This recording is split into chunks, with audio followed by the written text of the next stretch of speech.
Sanamente es una coproducción de CNN Chile con Fundaciones Rasmus y Grupo K.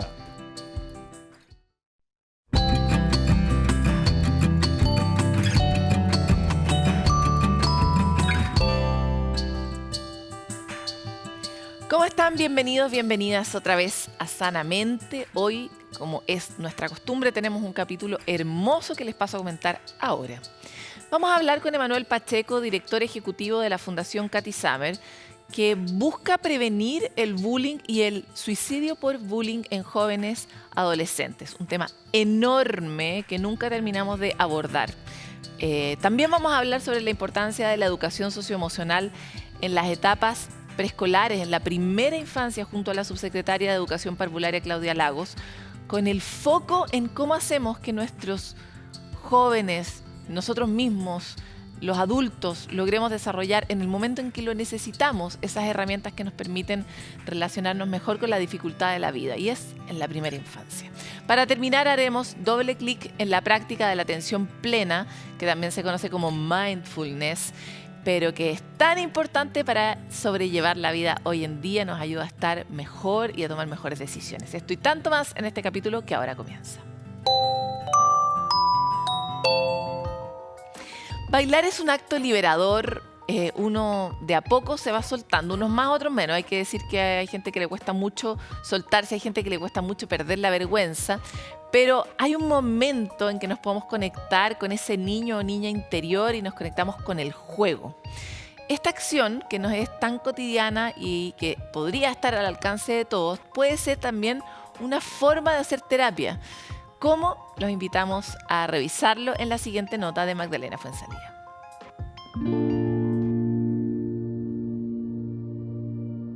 Son movimientos libres, improvisados y conectados con el cuerpo. La danza es una herramienta al alcance de todos, y hacerla de forma consciente puede ser una manera de terapia y sanación. Todo lo que hacemos, todo lo que aprendemos, lo aprendemos a través del movimiento.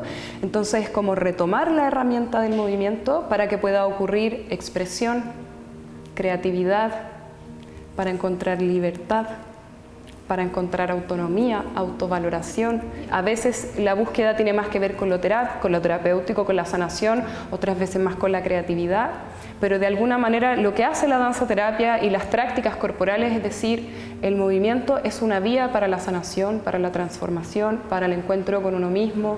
Bailar nos hace reír, liberarnos, pasarlo bien. Y esas sensaciones no son aleatorias. Nuestro cerebro es parte importante de estas reacciones. Se ha visto que el bailar libera ciertos neurotransmisores, que son estas moléculas que están en nuestro cerebro que hacen que se comuniquen las diferentes partes. En particular en danza se ha visto que se liberan endorfinas, que están muy relacionadas con esta sensación también como de placer. Y también oxitocina, que es una hormona que está relacionada como con formar vínculos afectivos positivos, ¿ya? Entonces, por eso también muchas veces existe esa como sensación de que cuando tú bailas con alguien genera cierta conexión con esa persona, ¿cierto? Es maravilloso trabajar grupalmente porque nos permite encontrar nuevas maneras de comunicarnos con las personas, nuevas maneras de ser empáticos también. Nuestro cuerpo sensible tiene esta posibilidad de percibir el espacio y adaptarse para que cada quien tenga su lugar, tenga su espacio.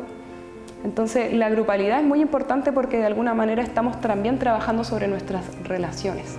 Permite que tus pies vayan abriéndose sobre el suelo para que tu base de soporte sea mayor y empieza a encontrar un vaivén amoroso, gentil. Es bonito lo que se va generando colectivamente a través de la seguridad, la confianza y mucho este sentido de comunidad que creo que lo tenemos intrínseco como en los humanos. Es el primer sentido, la piel.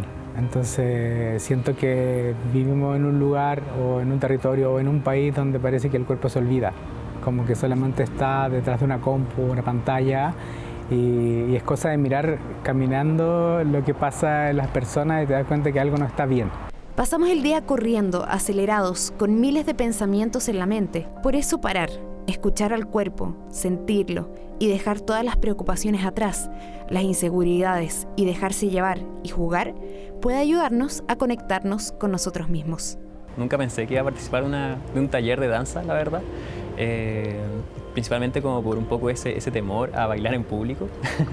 Pero siento que este espacio se da esto de que hay una liberación y una conexión tan genuina, tan bonita, que simplemente surge de una manera hermosa y natural.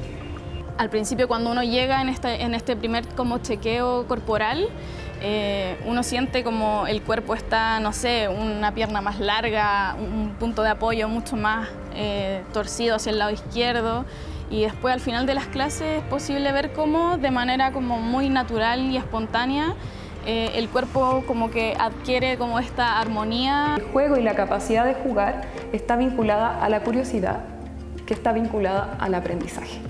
Y la terapia, por ejemplo, también nos implica aprendizaje. Aprender a hacer cosas distintas, aprender a gestionarnos de maneras diferentes, aprender a vincularnos de maneras nuevas, todo eso es aprendizaje. Entonces, de alguna manera, lo que estamos haciendo es generar un espacio muy seguro, muy cómodo, muy contenido, para que puedan suceder esos aprendizajes profundos. Al final consiste en volver a ser niños y liberarse de las preocupaciones, inseguridades y dejarse llevar por el movimiento.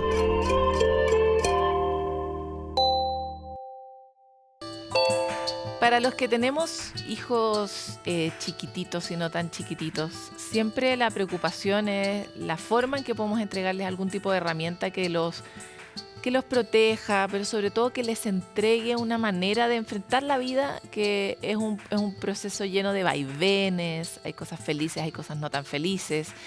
Pero hoy hay un factor que se nos escapa un poco de las manos y es la manera en la que nuestros hijos e hijas acceden al mundo digital, a las redes sociales, sobre el cual podemos ver poco y que a medida que se van volviendo más grandes se vuelve más distante de nuestra mirada. Es mucho más complicado ver de qué manera están interactuando, cómo se están exponiendo, cuánto se están cuidando, con quién están hablando.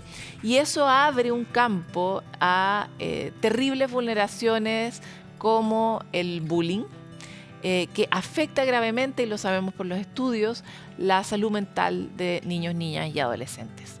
Para hablar sobre este tema tan importante, que es cómo hacemos para prevenir e identificar alertas respecto de cualquier tipo de riesgo al que puedan estar sometidos nuestros hijos, y sobre todo, cómo podemos construir una comunidad que sostenga a las personas y que prevenga efectivamente situaciones tan terribles como puede ser el suicidio de un hijo. Es que hoy que estamos con Emanuel Pacheco, director ejecutivo de la Fundación Cathy Summer, aquí en Sanamente. Muchas gracias por estar aquí. Muchas gracias a ti, Paloma, por invitarme. Emanuel, quisiera partir yendo a ese punto que es, yo tengo un hijo adolescente. El terror que me produce lo que no sé qué le está pasando en el mundo digital y qué podemos hacer, porque por otro lado los niños y niñas se están desarrollando, están encontrando su identidad. Nosotros también tuvimos una intimidad que hay que respetar. ¿Cuánto se respeta? ¿Cómo uno encuentra la manera de acompañarlos igual en un espacio tan abierto como es el mundo digital? Hay muchas miradas. Hay miradas extremas o un poquito de un lado en donde es la lógica del celular es mío y yo tengo acceso a 100% todo lo que hay ahí, que genera una sensación de desconfianza de parte del adolescente, de, bueno, pero dame mi espacio, yo quiero mi espacio. Cierto rigor, sí, el celular es de la familia, pero no es de él. Entonces también uno puede llegar a justificar eso. Y el otro espacio es, dejémoslos que se desarrollen, nos pedirán ayuda cuando lo necesiten. Nosotros como fundación fomentamos mucho el espacio del medio, en el cual genera espacio de convivencia. Preguntas tan sencillas como, ¿tú sabes cuáles influencers sigue tu hijo? ¿Tú sabes cuáles videos de Twitch le gustan más? ¿Cuáles son las personas que él sigue en sus redes sociales? Ayudan un poco a desnudar una realidad que pronto como adultos no conocemos. O si la respuesta es sí, sí lo sé, y sé que sigue a este, y sé que disfruta esto, es porque de alguna manera estás logrando tener una convivencia positiva en ese espacio digital. Entonces, algo que nosotros motivamos mucho en la Fundación es cómo nos hacemos parte y participantes de esa vida digital que están teniendo nuestros hijos e hijas, de modo tal de acompañarlos y guiarlos. Y un poco, no se trata de estar metido en su celular y monitorearlo todo el tiempo. Hay algunas mamás, papás que lo hacen y funciona. Pero hay otras metodologías en las cuales nosotros apoyamos más, que es sepamos lo que están haciendo, guiémoslos, acompañémoslos. Claro, porque la primera, que es mucho más prohibitiva y un poco castigadora, lo que tiende a hacer es generar nuevas estrategias para escapar. Nosotros lo hicimos en nuestra propia adolescencia de distintas maneras, más o menos, ¿no? Todos teníamos un mundo secreto a nuestros padres. Efectivamente. Y por lo tanto parece ser algo que el desarrollo necesita. Pero lo segundo que tú planteas tiene más que ver con armar una comunidad con los niños en las que uno pueda conversar sobre lo que les está pasando.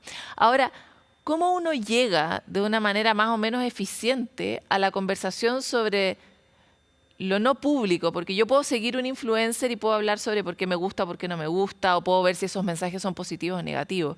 Pero probablemente yo no tenga acceso, ni fácil acceso a la parte íntima, ¿no? Los mensajes directos, etcétera, ¿no? Y es ahí donde ocurre la mayor cantidad de la violencia, ¿no? Entonces, ¿cómo uno hace para enterarse si tu hijo está viviendo una situación difícil en ese aspecto? A ver, formas. Uno, primero es vulnerabilizarnos nosotros. Un poco como adultos también mostrarnos vulnerables. Muchas veces como adultos nos mostramos frente a nuestros hijos que no nos pasa nada, que no nos entran balas, que cualquier problema lo vamos a resolver, porque de alguna forma no queremos que ellos carguen con nuestras problemáticas. Pero cuando nosotros nos mostramos vulnerables, que también estamos teniendo dificultades, personas públicas de pronto como tú, que de pronto también en tus redes sociales puedes que vivas algún tipo de situación compleja, también compartirlas en el ámbito familiar y pedirles ayuda. ¿Cómo resolverías tú esto? Involucrarlos en ayudarte a encontrar soluciones a temáticas que te vulneran de alguna forma, no hacerlos responsables, incluirlos en encontrar soluciones, ayuda a que ellos digan, wow, si puedo hablar esto con mi mamá o puedo hablarlo con mi papá, si ellos lo están hablando conmigo, a mí me podría pasar. Yo también podría hablarlo. Entonces, nosotros somos más de esa lógica de cómo generamos mostrarnos vulnerables también en la casa, de modo tal de mostrar que lo que vivimos nosotros también puede ser una herramienta de aprendizaje para ellos y que lo que ellos viven también no lo puedan hablar. Nosotros durante la pandemia recibimos muchos casos en la fundación de chicas que estaban siendo sextorsionadas, packs que estaban siendo difundidos y les daba mucha vergüenza hablar con el papá o la mamá. Porque si tú te pones a pensar qué es lo que el típico papá o mamá dirían. ¿Cómo hiciste eso? Entonces ellas piensan eso. Y al sentir eso dicen, no quiero hablar con mis papás porque me van a humillar más de lo que ya me siento humillado. Entonces hay que entender que cuando una persona vive un fenómeno, una violencia digital, la principal emoción que se gatilla es la humillación. Me siento humillado con lo que estoy sintiendo. Vergüenza. Entonces, si al exponerme frente a mi círculo familiar esta situación que estoy viviendo me va a humillar más, me quedo callado. Pero si veo que en mi casa hay una cultura en la cual podemos hablar de esta problemática y mi papá y mi mamá también de alguna forma se vulneran frente a mí y me demuestran que no hay que tener miedo a sentirse humillado, me da más espacio para hablar. Bueno, algo que se deduce de todo lo que dices es que la gran enemiga acá es la soledad, ¿no? Y lo que nos está pasando mucho es que muchos niños y niñas y adolescentes viven en situaciones de mucha soledad. Imaginemos que esta entrevista no la están viendo los padres y las madres, sino que están viendo niños y niñas que tal vez no van a tener acceso a su papá y a su mamá, que es la realidad de muchos niños, ¿no?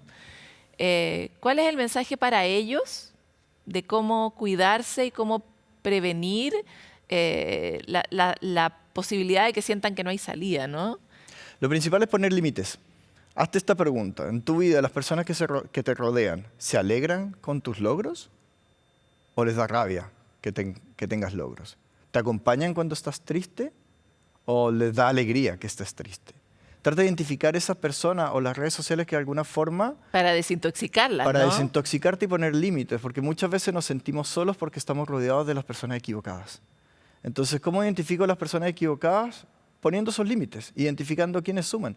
Y a veces terminamos con una persona o dos. Nosotros fomentamos mucho una metodología que se llama Plan de Emergencia de Salud Mental. Y hay una pregunta en esa metodología que es ¿cuáles son esas 3 personas que tú llamarías un domingo en la noche cuando está pasando una crisis? Hacer ese ejercicio te ayuda a identificar, ok, quizás identifico que no estoy solo, o quizás identifico que hay una persona en mi vida para la cual soy importante, y eso te ayuda a destruir esa soledad. Entonces, el fenómeno de la soledad ocurre porque a veces o estoy viendo en mis redes sociales contenido que me hace creer que todo el mundo está bien, cuando en las redes sociales sabemos que todo es maquillaje de alguna forma, o estoy sintiendo que mis amistades no me apoyan. Entonces ahí es donde hay que hacer el filtro y sentarte a hacer ese listado de, ok, ¿quiénes son las personas que de verdad en mi vida me aportan ¿Cuáles son las redes sociales que me aportan? Hacer también esa desintoxicación de redes sociales. Si tú estás viendo constantemente redes sociales que te hacen sentir mal, perfiles o comentarios, deja de seguirlos y empieza a buscar seguir también algo o contenido que te ayude a sentir mejor. Entonces también tiene que ver mucho con cómo pones límites a esas relaciones que te hacen sentir solo. Pero también cómo, y algo que nos ha servido mucho a nosotros desde que perdimos a Katy, el cómo entregas también. Una cosa es poner límites, otra es a quién puedes ayudar. Porque además se sabe científicamente que dar a alguien genera mecanismos de recompensa que te hacen sentir mejor. A nosotros yo te diría que lo que más nos ha sanado, y ya pronto vamos a cumplir 5 años sin Katy, es poder ir a los colegios y darle abrazos a jóvenes que nos dicen gracias por venir. Porque si ustedes no hubieran venido, hemos tenido chicos que nos dan sus cartas de despedida al final de la charla. Entonces poder abrazar a esos jóvenes y decirles no estás solo, no estás sola, no te conozco, no sé ni siquiera, quizás no sé tu nombre, pero como fundación estamos para ti, eso ya a nosotros nos ha sanado. Entonces, por eso te digo, lo más lindo que una persona que se sienta sola puede hacer es, 1, poner límites, 2, a quién vas a entregarle el cariño que quieres entregar. ¿Qué cariño te gustaría recibir? Qué fuerte. En el caso de ustedes han tenido que vivir una tragedia para conectarse con esa realidad, pero hay gente que la tragedia que vive es su propia tristeza, ¿no? ¿De dónde uno puede encontrar fuerza y energía cuando está en el hoyo para poder decir, tal vez lo que necesito, imagínate, porque es súper contraintuitivo, como estoy tan mal que voy a ayudar a alguien. Pero ¿a qué le dirías a esa persona? Primero, ningún dolor es comparable. En eso tenemos que ser bien claros y entenderlo. Mi dolor de haber perdido a mi hija quizás no se compara con un dolor que tú puedas vivir. Cada uno tiene su propia medida de dolores y cada dolor nos puede llevar a ciertos espacios. Y desde ahí lo que nosotros hemos visto que más activa resiliencia, que es esta capacidad de volver a ponernos de pie, es buscar a alguien a quien poder entregarle cariño. Hemos estado en muchas charlas que muchas personas están llorando por un duelo, y es el duelo porque no le puedo entregar más cariño a mi abuela, a mi mamá, a mi hermana, a mi hija. ¿A quién le vas a entregar ese cariño que tienes pendiente? Entonces, buscar a quién entregar algo de tu ser ayuda mucho a salir del hoyo. Oye, y en una cosa muy práctica, hemos visto que el problema del suicidio en la edad adolescente es un problema gigante, que está con mucha prevalencia en todos los estratos sociales. O sea, realmente es un tema muy grave que hay que enfrentar y hay que encontrar herramientas. Por eso te hago todas estas preguntas. Y una de ellas es, si yo soy una persona que no necesariamente tiene muchas habilidades sociales y tal vez cuando hago mi conteo no encuentro 3 amigos, tal vez realmente estoy muy sola. Al contactarse con la fundación que ustedes tienen, ¿hay ahí una comunidad a la que yo pueda decir como me encantaría pertenecer aquí? Estamos trabajando en tener una comunidad. Hoy día lo que tenemos es una red Summer donde tenemos psicólogos y abogados que te acompañan, que te guían, que de alguna forma te van a guiar en ese proceso. Pero muchas veces pensamos que la soledad es porque no tenemos interacciones humanas. Hay muchos chicos en los cuales un perrito o un gatito es su soporte emocional. O de pronto es un peluche, o de pronto es una actividad lo que es tu soporte emocional. Nosotros estamos lanzando una herramienta que se llama Oasis, y lo que buscamos preguntar a las personas es ¿cuál es tu oasis? Y más que todo, ¿cuál va a ser? Es ¿cuál ha sido tu oasis en crisis anteriores? Quizás la crisis que estás viviendo hoy día, el hoyo en el que estás hoy día, es distinto y es nuevo para ti. Pero estoy seguro que en el pasado has vivido crisis distintas. ¿Qué te sirvió en ese momento? ¿Con quién pudiste hablar? ¿Qué palabra te ayudó? ¿Qué actividad hiciste? Cuando yo perdí a Katy, cuando falleció Katy, mi oasis fue que yo empecé a salir a trotar escuchando podcasts de personas que me motivaban. No fue nadie en particular, más allá de mi buena relación que tengo con Leli, pero yo no te puedo decir el nombre y persona de alguien. Yo en ese minuto estaba solo porque era complejo que alguien empatizara con lo que yo estaba sintiendo y que yo me sintiera acompañado. Y de alguna forma lo que yo hice fue buscar actividades que me sirvieran a mí.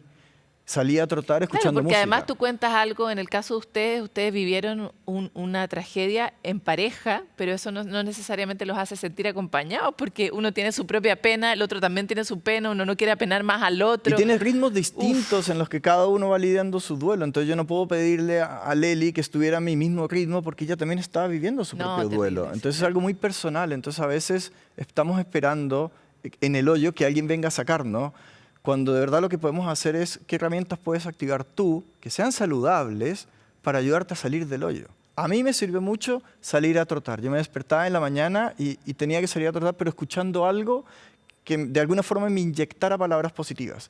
Y eso lo hice durante 3 meses y me ayudó a empezar a plantearme que lo que estaba viviendo lo podía ver desde otro espacio. Y que podía salir. Y que podía salir. Y a través de esa emocionalidad pude empezar a encontrar personas que de alguna forma empezaron a resonar con esa vibración que yo estaba teniendo y pudimos empezar a seguir adelante. Entonces, te lo digo yo no tuve a nadie que me viniera a sacar.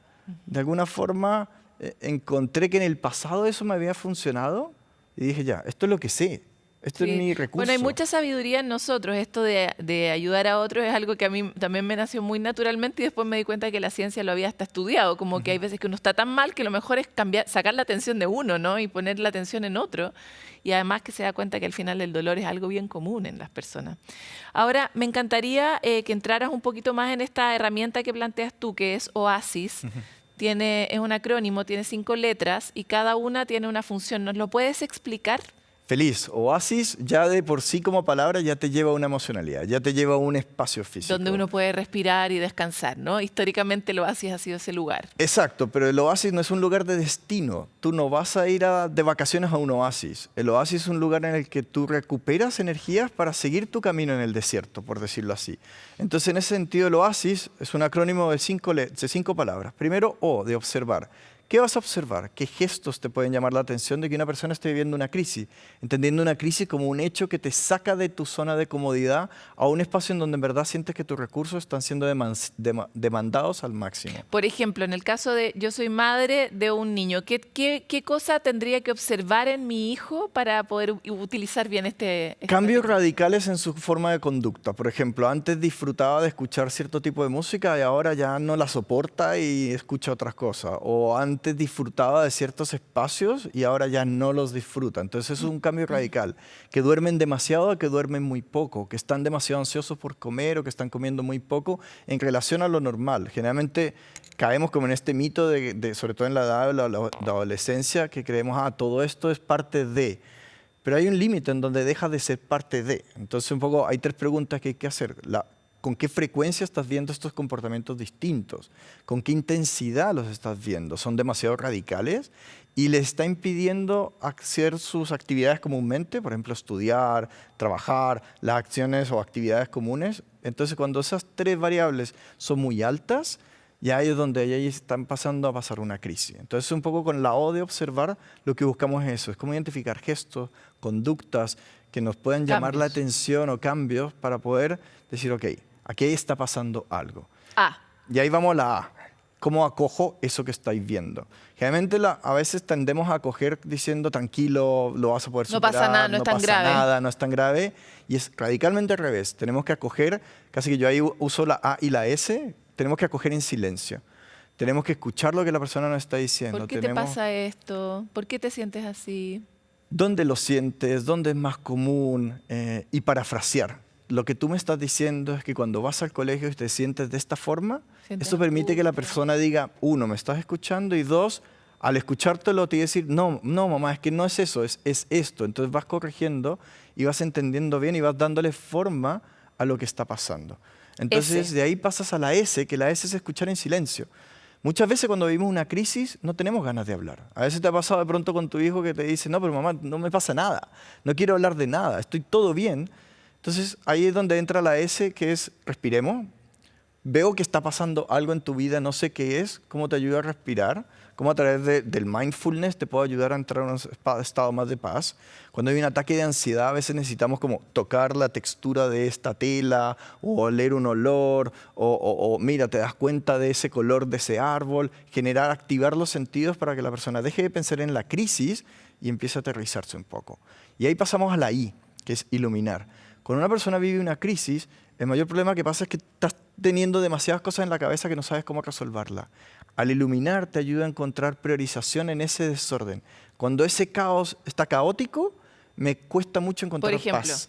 ¿Cómo te voy estirando? ¿Cómo te ayudo a priorizar? ¿Qué es lo más importante que podemos hacer? ¿Qué es lo primero que deberías hacer para resolver esto que estás viviendo?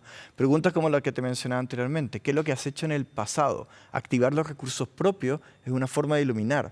¿Qué te ha funcionado? ¿Quién te ha ayudado en el pasado? ¿Qué has hecho anteriormente? Entonces, iluminar tiene que ver con mostrarte que el poder está en ti. ¿Iluminar también tiene que ver con dar ideas o no tanto? No tanto. Ya. Porque cuando damos ideas estamos dando consejos y la persona se siente como, tú me estás diciendo lo que tengo que hacer. Más bien, ayúdalo a encontrar esa idea. Okay. Quizás sea mala idea, pero es su idea.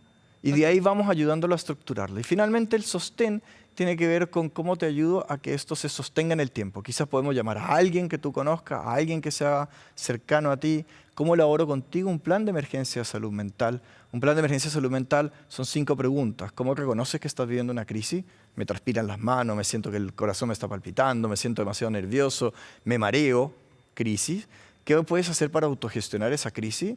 Ejercicios de mindfulness que de pronto conozcas, hacer yoga, no sé, cada uno tiene una forma para gestionar sus crisis. ¿Qué 3 personas puedes llamar que te puedan ayudar en esa crisis? Y finalmente, ¿cuáles son establecimientos a los que puedas ir? Asterisco 4141, que puedas llamar si hay una crisis de ideación suicida, el teléfono de salud responde, quédate.cl, que es el chat del programa Quédate, donde puedes chatear online si estás viviendo ideación suicida también, o distintas entidades a las cuales puedas recurrir para pedir apoyo en esa crisis de salud mental. ¿Cómo te explico lo bueno que ha sido el resumen de todo lo que me has explicado? Estoy segura que hay muchos padres y madres en la casa que están escuchando agradecidos, porque además la etapa adolescente es una etapa tan difícil de abordar y tenemos tan pocas herramientas y también está tan llena de oportunidades y brillos que muy pocas veces disfrutamos, que de verdad muchas gracias por tu No nos olvidemos que también fuimos adolescentes, que también tuvimos nuestras crisis y desde ahí podemos acompañar. ¿Cómo nos habría gustado que alguien nos escuchara, que mi papá me escuchara, que me hablara, que me aconsejara? Totalmente. Conectémonos con esa emoción y con el amor profundo que tenemos por nuestro hijo, por sobre la actitud que vemos que nos genera rabia, supérala. Respira. Hazte primero auxilio psicológico a ti mismo, porque es necesario que quien va a brindar apoyo esté bien, y ahí podemos acoger y acompañar. Muchas gracias a ti, a ustedes, también por el amor que desparraman por el mundo. Muchas gracias. Y contagian al resto. Muchas gracias. Estas conversaciones siempre son tan emocionalmente exigentes porque nos conectan con un nivel de fragilidad que a las personas nos cuesta mucho sostener, ¿no? Pero de lo que estamos hablando es de cuidar a nuestros hijos y a nuestras hijas, de aprender en ese proceso aquellas cosas que no aprendimos cuando éramos pequeños, de acompañar, muchas veces de salvar vidas. Así que con esto vamos a una pausa y volvemos con más.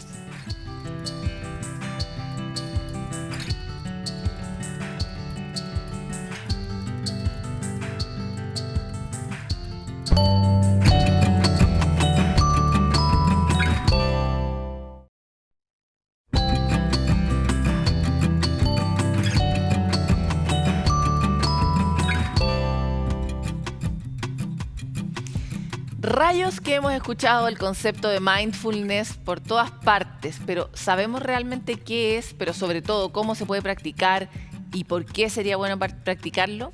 El psicólogo y profesor de la Facultad de Medicina de Harvard, Christopher Willard, nos enseña a hacer un simple ejercicio en la siguiente cápsula. Hola, soy el Dr. Chris Gillard. Soy un psicólogo clínico, autor, soy padre, profesor en la Facultad Médica de Harvard. Hago muchas cosas diferentes en mi estresante vida, y lo que es más interesante para mí en términos de lo que estudio y enseño es la práctica del mindfulness. Lo que sabemos es que en estos tiempos de intensidad, tanta gente está luchando con problemas de salud mental y estrés. Y el mindfulness es lo opuesto a eso. Es ir más lento, hacer una cosa a la vez en cualquier forma que podamos. Y lo que hemos visto es que somos más resilientes frente a cualquier situación que nos pueda aparecer, y que así no se conviertan en depresión, ansiedad, adicción, estrés traumático. Lo que hacemos es calmar nuestro cuerpo, recableando nuestro cerebro para más felicidad y concentración cuando practicamos mindfulness. Y no tiene que tomar mucho tiempo, puede ser unos minutos acá o allá. Si quieres practicar por horas o irte a la cima de la montaña, puedes hacerlo, pero puedes hasta tomar tu momento en tu día a día, esperando tu café en una cafetería o justo al pasar la puerta de tu casa. Es una práctica simple. Mucha gente empieza con la respiración y es genial y lo recomiendo, pero puedes hacer algo diferente notando tus sentidos, ya sea sentir tus pies en el suelo o empezar a sentir los sonidos a tu alrededor. Quizás ahora notar el sonido más lejano que puedas oír ahora, el ruido de la calle, pájaros, y luego escuchar más cerca, sentir los pasos, voces, y notar el ruido de tu respiración, de tu cuerpo, hasta dentro de tu cuerpo, tu estómago, tu corazón.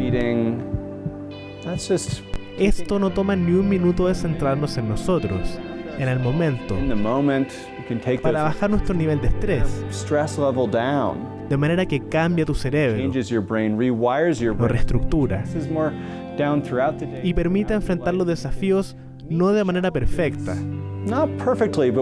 pero con todo tu cerebro operando, capaz de ver las cosas con perspectiva de las diferentes situaciones, sin sentirse emocionalmente abrumado. Qué obvio que todos nos hemos sentido así en el último tiempo.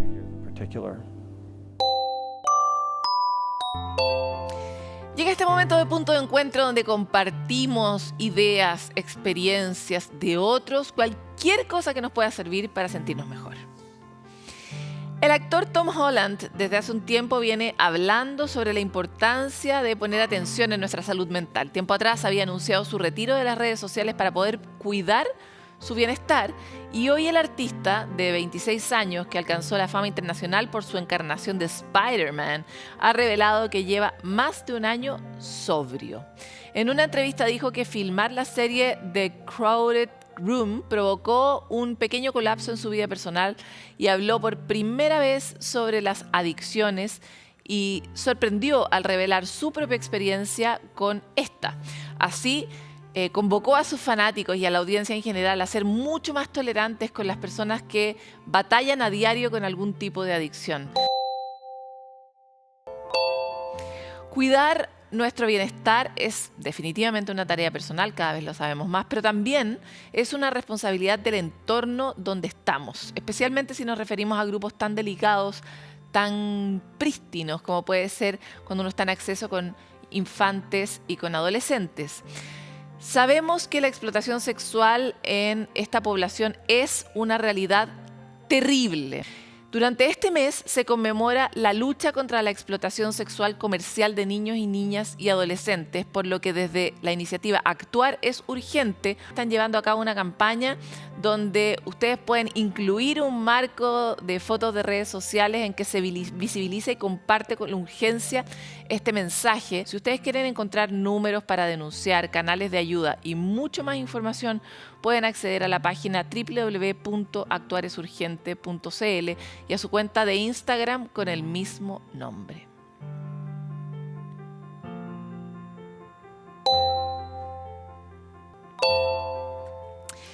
Llega este momento en que la sabiduría de todos ustedes aterriza en Sanamente, y es cuando ustedes comparten qué técnicas usan todos los días para sentirse mejor.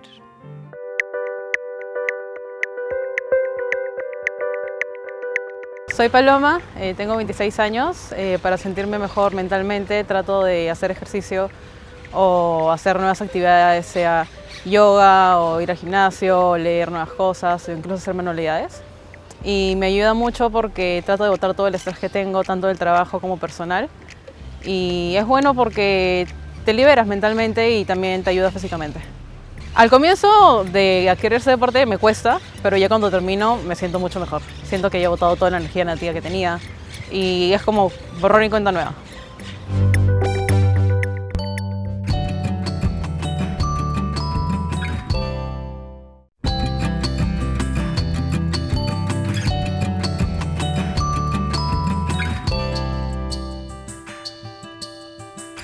La sociedad se ha construido durante mucho tiempo omitiendo a distintos sectores de la sociedad, por mucho tiempo omitiéndonos a nosotras las mujeres, omitiendo a las personas diferentes en general, sea cual sea su condición de distinción, digamos, y omitiendo a los niños. Y mientras más chicos, más los omiten. Son una población en torno a la cual no se crea nada, ni la política pública, no se diseñan espacios para protegerlos.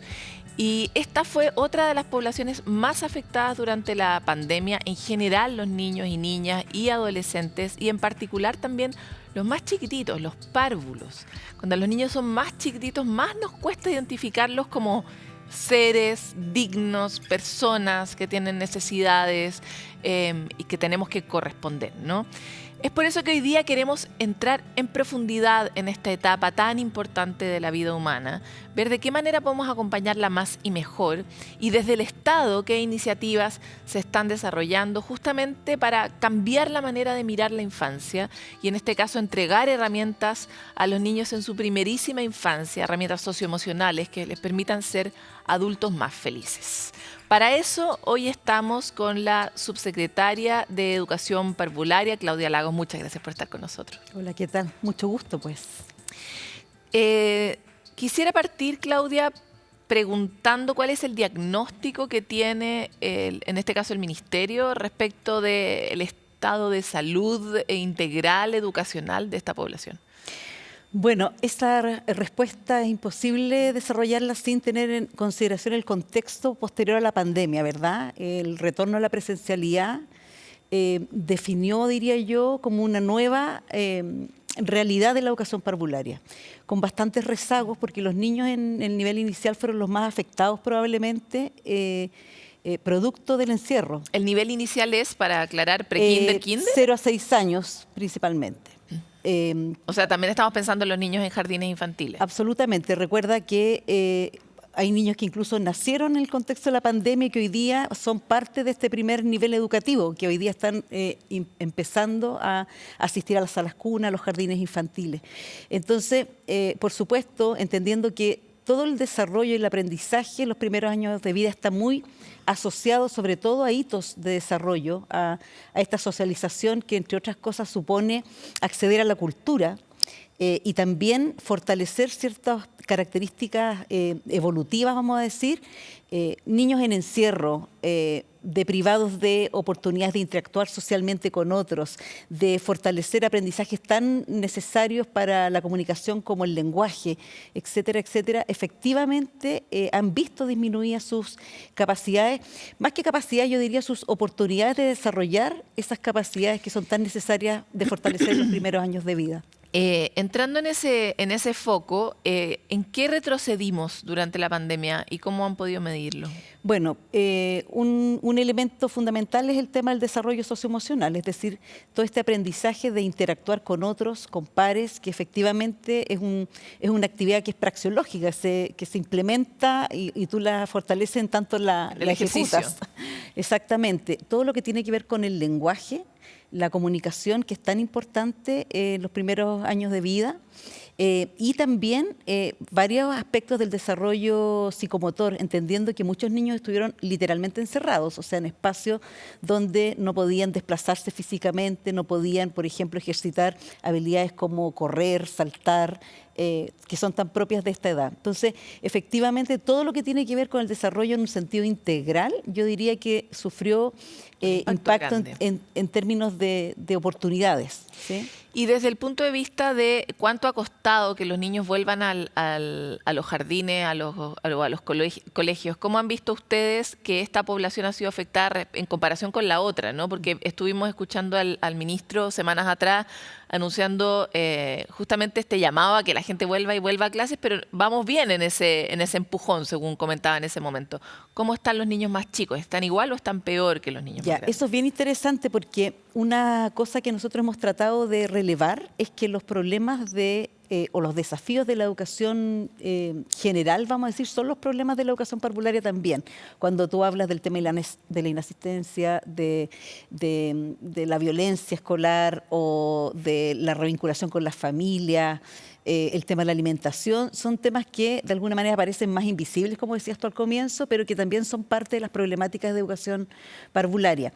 Y en ese sentido, la asistencia efectivamente se ha visto afectada porque hay, yo creo, todavía muchas prejuicios, vamos a decir, o ciertas representaciones sociales respecto de, por un lado, la importancia que tiene asistir al jardín o beneficiarse de oportunidades educativas en los primeros años de vida. O sea, que la gente no entiende que hay un alto valor en esa asistencia. Exactamente. En general yo te diría que discursivamente está bien instalado que es muy importante mandar a los niños al jardín, pero en los hechos eso realmente no es tan así. Siempre hay ciertas dudas respecto de las familias. Por otro lado está la realidad, que es que efectivamente los niños en esa edad son mucho más proclives a enfermarse y a tener un sistema inmunológico que está en desarrollo también. Por lo tanto, eso efectivamente hace que eventualmente los niños se enfermen más o recojan más bichos, por decirlo de alguna manera, del entorno. Entonces yo creo que también ocurre que las prácticas culturales han cambiado, es decir, las familias de alguna manera se mueven, por decirlo de alguna forma, socialmente de formas distintas hoy día. Entonces, la asistencia en términos de lunes a viernes y de un horario establecido, rígido, de 9 de la mañana, 8 de la mañana, 5 de la tarde, no necesariamente responde a las necesidades familiares ni laborales hoy día. Entonces, hay hartos factores que nos hacen constatar que efectivamente la asistencia tuvo un impacto importante. ¿Mayor que el resto de la población? Yo diría que mayor, pero también con muy buenas noticias en este momento, porque también, como tú señalabas, hemos estado como ministerio impulsando el tema de volver al jardín infantil y a las salas cuna. Y en ese sentido, estos 2 primeros meses, marzo y abril, se ha visto un repunte de la asistencia, sobre todo los niveles sala cuna y medio, que incluso son mejores que los últimos datos que teníamos del 2019.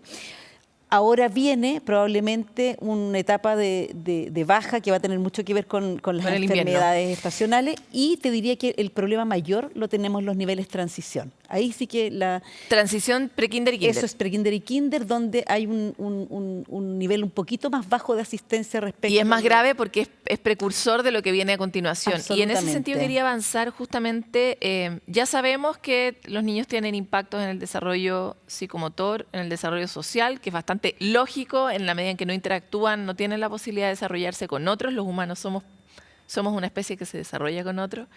Y me encantaría avanzar sobre cuál es el foco que se está poniendo en el desarrollo socioemocional, porque tenemos un país que está muy golpeado no solo por la pandemia, sino por datos históricos de altas tasas de violencia comparativas con el resto de Latinoamérica, muchos adultos que sufren en su primera infancia abuso o violencia física alta. Somos un país muy violento en ese sentido. ¿Qué está haciendo el ministerio y en particular el área que usted dirige respecto de cómo entregar a las personas más herramientas para vivir en un mundo difícil, ¿no? Sí, principalmente, y compartiendo absolutamente el diagnóstico, estamos trabajando en fortalecer a las comunidades educativas y a las familias en herramientas socioemocionales. El hecho de que los adultos también están interferidos emocionalmente y son quienes principalmente median los procesos educativos y de desarrollo de los niños, tiene alta incidencia también en los patrones que los niños van adquiriendo y también en las situaciones que van experimentando. Entonces, para nosotros es clave fortalecer esa dimensión en los equipos educativos, familias que también han sido muy golpeadas por la pandemia y por las consecuencias de la pandemia en términos económicos, relacionales, pérdidas, etcétera. Y eso, por supuesto, que ha tenido un impacto. Para eso, el plan de reactivación educativa, que también incorpora este primer nivel porque considera, primero que nada, la educación como una trayectoria que parte en la sala cuna, está muy orientada a entregar recursos, ya sea apoyos, cápsulas, orientaciones, actividades concretas que permitan tanto a las familias como a los equipos educativos, primero, abordar sus propias necesidades y desafíos en términos de desarrollo o de emocionalidad, y por supuesto también desarrollar también la capacidad de ser empático y de atender las necesidades de los niños y niñas, que a veces, como tú muy bien decías al principio, son invisibilizadas. En general tenemos una idea de que los niños cuando son chiquititos, entre que no entienden, no saben o no son afectados por el entorno, y eso es algo completamente equivocado. Científicamente equivocado. Así es. De hecho, sabemos, gracias a la ciencia y la neurociencia, que los primeros años de vida son estructurales en construir o no los cimientos para poder articular después todo el resto del conocimiento, la adultez, y por lo mismo es tan importante. Quisiera saber en específico qué es el maletín socioemocional y cómo opera en el sistema de educación. El maletín socioemocional es un dispositivo que se encuentra disponible a través de las plataformas del Ministerio de Educación. Puede acceder todo el mundo y considera principalmente, como te decía, recursos, estrategias que permiten, son de sencilla lectura y son muy simples de implementar, y que permiten de alguna manera abordar situaciones complejas o de difícil manejo en la primera infancia. Por ejemplo, nosotros no hablamos hoy día de pataleta, hablamos más bien de conductas de difícil manejo, pero de alguna manera poder compensar a los niños o ayudarlos a autorregularse en situaciones complejas, enseñarles a cuando regularse. experimentan, por ejemplo, una baja tolerancia a la frustración, cuando tienen que también poner en juego estas habilidades sociales con otros, como decíamos, el respetar turnos, el compartir, resolver conflictos y finalmente autorregularse. Es decir, eso por un lado. Por otro lado, muchos recursos orientados a que expresen sus emociones.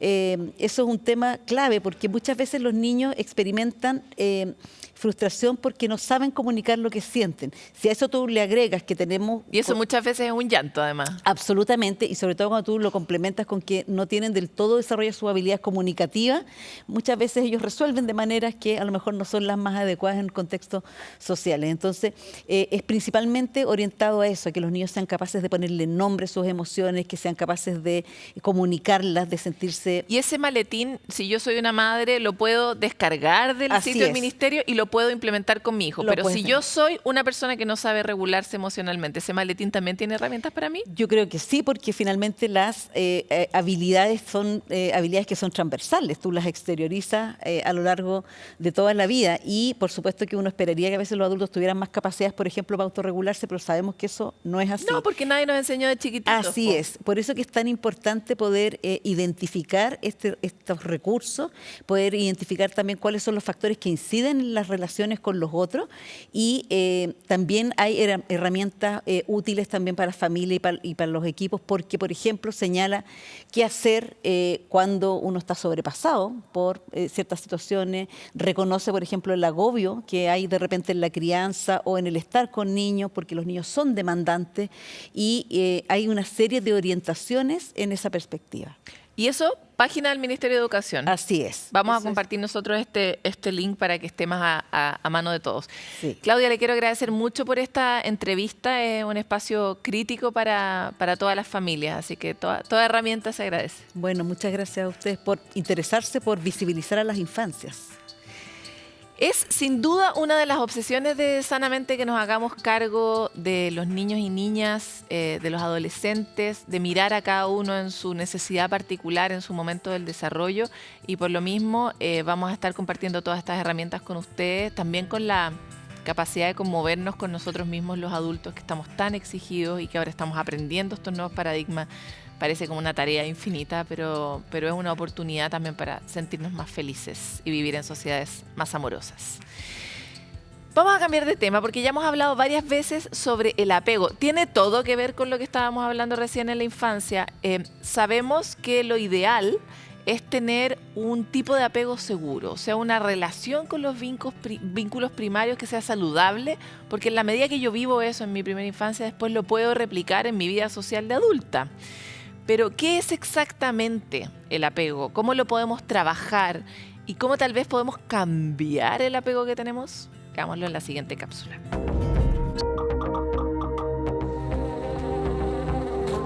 ¿Has sentido que algunas personas tienen más herramientas para vivir las dificultades del mundo? Probablemente ellas tienen apego seguro. ¿Qué es? Es una estructura emocional que se construye en experiencias de cuidado y atención amorosa, primero durante nuestra infancia con nuestros padres o principales cuidadores y luego con nuestras parejas. Si cuando lloramos nos contuvieron y atendieron, si cuando hablamos fuimos oídos, si nos sentimos incondicionalmente amados, entonces aprendimos a vivir sobre la base de la confianza, en los demás, en la vida y en las herramientas que tenemos nosotros mismos para enfrentarla. Habitualmente, las personas con apego seguro desarrollan relaciones sanas, son capaces de pedir y ofrecer apoyo y vivir sus vulnerabilidades en las relaciones. Si bien el apego seguro se construye en la infancia, podemos trabajar para mantenerlo o para desarrollarlo. Los vínculos significativos con otros como los padres y las parejas son espacios en que somos inmensamente frágiles y dejamos ver nuestras emociones más profundas. Por eso, es en ese mismo espacio donde con más eficiencia podemos sembrar en nuestros hijos una base emocional sólida o bien construir con nuestra pareja una relación sana. Lástima que terminó el Sanamente de hoy, pero pronto volveremos con mucho más conocimiento y comunidad de Sanamente. En el intertanto, los dejamos, como es ya nuestra costumbre, con un dato que en este caso aborda una nueva comunidad. El proyecto T de la Universidad Diego Portales ofrece atención psicológica para personas trans y de género no conforme, o sea, personas que no están conformes con una identificación binaria del sexo y por lo tanto están ahí en una pregunta, en un lugar, y también ofrece esta misma atención para padres y madres, y todo esto de forma gratuita. Quienes quieran conocer más sobre esta iniciativa y acceder a esta atención individual o a la terapia grupal, simplemente tienen que escribir al correo proyecto-t@mail.udp.cl. No está tan fácil, así que se los repito, proyecto-t@mail.udp.cl. Como ustedes saben, en este lugar estamos recibiendo permanentemente la información que ustedes nos mandan de cómo ustedes mismos han articulado comunidades que ayudan a otras personas. La vida no es fácil en general para nadie. Hay personas para las que es además más difícil y la manera en que sabemos que se puede salir adelante es en la comunidad. Así que sigan comentándonos sus iniciativas, compartiendo sus comunidades y nos vemos muy pronto otra vez en Sanamente.